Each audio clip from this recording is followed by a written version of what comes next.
Hey everyone, and welcome back to Cleverboy Gaming. And today is episode 6, and it also is October 31st, 2021. So you know what that means. I'd like to wish everybody a happy Halloween. And today, in celebration of Halloween, what I want to do is I want to talk about some of my uh, fondest memories of the horror game genre. Throughout my time in gaming, I've had some moments where I can say I was pretty darn scared, pretty darn spookified. So I just want to reminisce on a couple of those in today's episode. Um, the first game I do want to mention in the horror game genre is probably one of the most famous ones, and I'm going to be talking about Resident Evil. So, my first experience with the Resident Evil video game, this goes back far back to about, I would say, maybe late 90s. I would have to look up the date of the first Resident Evil game, but I do know that the console that I got it for was PlayStation 1. And I remember just being a young lad, not knowing anything about the horror video game genre. But I was in the mall with my sister one day, and I just remember seeing this video game cover. It was a nice square, the PlayStation covers, nice square black cover, and it said Resident Evil. And at the time, I didn't really know what it was, but of course, I wanted it. So fast forward, we get to my house and we buy this video game, and I kid you not, the first moment I put it into the system, I'm playing it. It starts off. You're in a haunted mansion. You're you're kind of suited up. It's a team, like a SWAT team. You run into this haunted mansion because you're being chased by these animals. They don't really show you the animals, but you just escaped some craziness outside. Of course, now we know we're in Raccoon City. Starts off very slow. You split up from the mansion entrance. Your team goes this way, you go that way. Your main character, at the time, I believe you have the option of switching between a man or a woman. The female is Jill. I believe the man is Chris. So we're going, right? I'm thinking, all right, this is awesome. This is cool. And we just get to this corridor. Now, the thing about Resident Evil, the original Resident Evil 1, was they would never show you what's in the room. Like, you would go through the room, it would be this weird cutscene, and all of a sudden, you know, you would get into this new space and you wouldn't be able to see what's in the room, right? So the camera's facing you from the entry. Now, basically, we go on and we get to this empty hallway. Now, we had no idea, at least I didn't, what this game was really about. So we get to this empty hallway, we're walking down the hallway, and then we just hear this sound, like just this crazy sound. And next thing I know, it's just this crunching sound, like this. Excuse me, but just this weird sound. And we're like, what is that? So I'm walking down, and we turn the corner, and literally there's this cutscene. I mean, this might have been one of the first cutscenes I've ever seen, bro. Like, I kid you not, on the PlayStation 1. Just one of the first 3D cutscenes I've ever seen. And I just remember it's just this person. You see this figure kneeling down over something. This bald figure, and you're coming from behind over its back shoulder. And you're just peeking in to see what it is. And you just see it turn over its shoulder, and man, it is just this zombie just devouring this person on the ground. And I believe the person is still alive. And you just see that face turn over the shoulder. I'll never forget that face. I immediately, no joke, I immediately turned the game off. Just click. That was it. Last time I ever played that game. I'm not even joking. Literally after that moment, I had to get my sisters. So now I'm young. My sisters, uh, my oldest sisters, two of them, they actually decide to actually beat the game for me.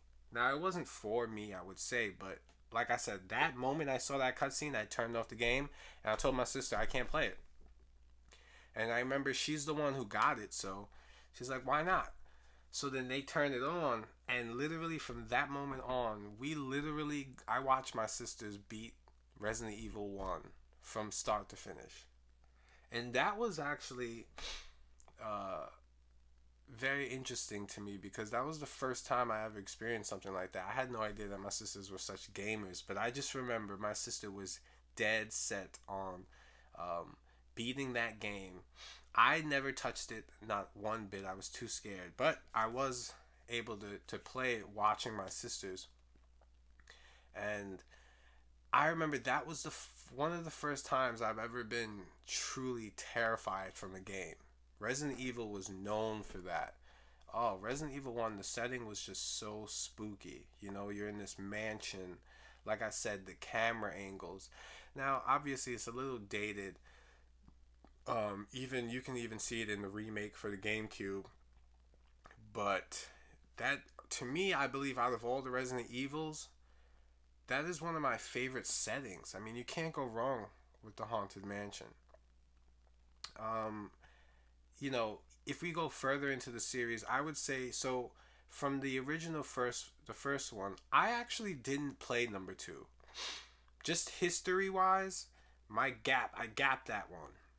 But I do have fond memories of the original Nemesis. Now, the thing about the Nemesis was that one was a little bit more action based. It wasn't as setting uh, like that disturbing setting. Like it didn't have that slow eerie feeling. It was more of like adrenaline packed because you did have the Nemesis character chasing you. You know, which was super dope. But that first one, man, was that scene. And it's very interesting because now you fast forward a few years later, and I have the Nintendo GameCube, and the Nintendo GameCube actually had Resident Evil 4 as an exclusive. Now, we're not talking about the Resident Evil 4 that we see now, the one that's been through all the consoles. We're talking about the original release on the GameCube. Man, now that I was older. I wouldn't say that I actually had the fear that I did of watching that first scene in number 1, but I will say that it just brought back that sense. It felt more of like I had more control of that that horror. You know, I was in a it felt for the first time that I was actually in a zombie ridden village. You know, like something about that third person over the shoulder innovative perspective that they created for that game mixed with it felt somewhat of a House of the Dead where the actual characters become like they become the obstacle, the background. They become, you know, they become a game of themselves based off of their intuitions and how they move. So it's almost like you're playing like an arcade shooting game, but you're in a home console, right? So that was the beauty about creating that, because it created this environment and this ability to kind of maneuver yourself through it that was just unmatched at that time. The AI for those zombies, they were more of parasitic hosts, but man, that was terrifying. Like I just remember when the first time I saw the man with the chainsaw in the village. My goodness. So you're playing as Leon, and you're basically going into this estranged village in the middle of nowhere. There isn't a sense of civilization anywhere. And you're basically just looking for the president's daughter. And man, once that thing opens up, you find that there is nothing you can trust in that place. And that changed the game. That was really, really good. That to me is what brought ushered in the new era of Resident Evil. Now, some don't necessarily say it for the best because again, they overdid it with number 5. I think they turned it too far into the arcade. They lost a little bit of the aesthetics to it that number 4 had from the original sets. So we hope, I haven't played Village yet, but I will. Maybe I'll give a review next time, um, whenever I get to it. But I'm hoping that it had a bit of that 4 like element too, you know? Um, those times for me, those are two of the biggest um, moments for me in gaming. Fright fests, like I was terrified at those two moments. Now, Resident Evil for so long has taken over the genre of the horror game, but at one point there was another that really took it to a different level.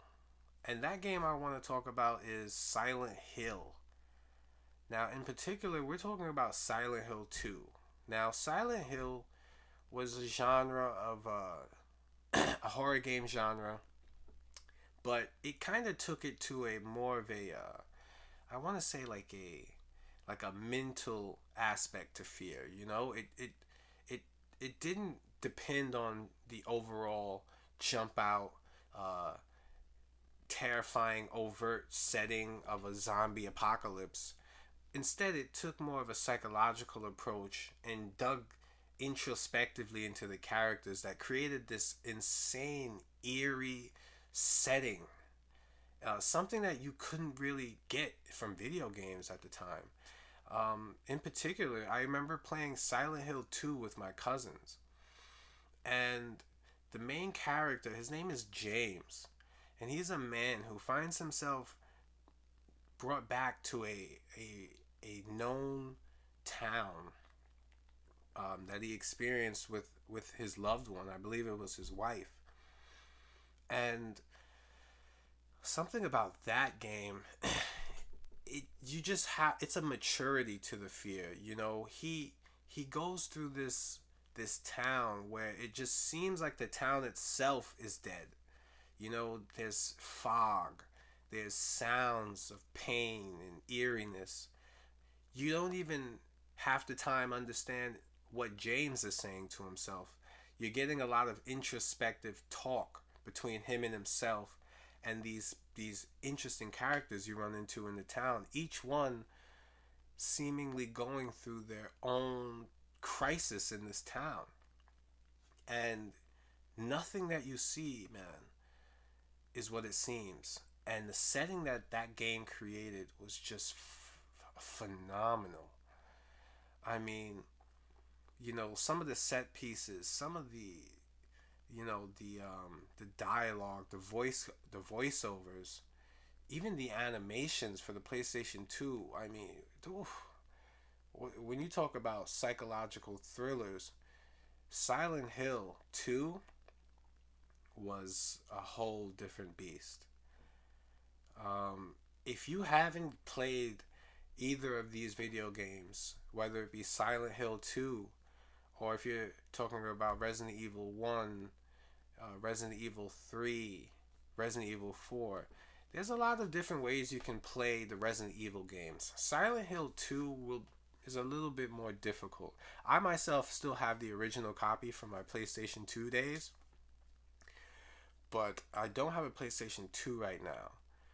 But you should really look into getting yourself some of those video games because they bring back that horror genre in a way that you really don't find these days. Now they did remake Resident Evil 2 and 3, but we're hearing chatter about a remake for Resident Evil 1, but I think the next one might be Resident Evil 4. So we have to see, you know. I They keep talking about a new Silent Hill game. If we can get a remake for Silent Hill 2, that would be monumental. Monumental. Um, so again, I just want to wish everyone a happy Halloween, and I hope you guys are having the spookiest time. All right, but be safe. And I want to thank you guys for watching Cleverboy Gaming episode 6. And let me know in the comment section some of your favorite horror games, things you like about certain aspects of horror. Which one is your favorite between Resident Evil and Silent Hill? And if you haven't already, don't forget to subscribe and hit the like button. And I'll see you on the next episode.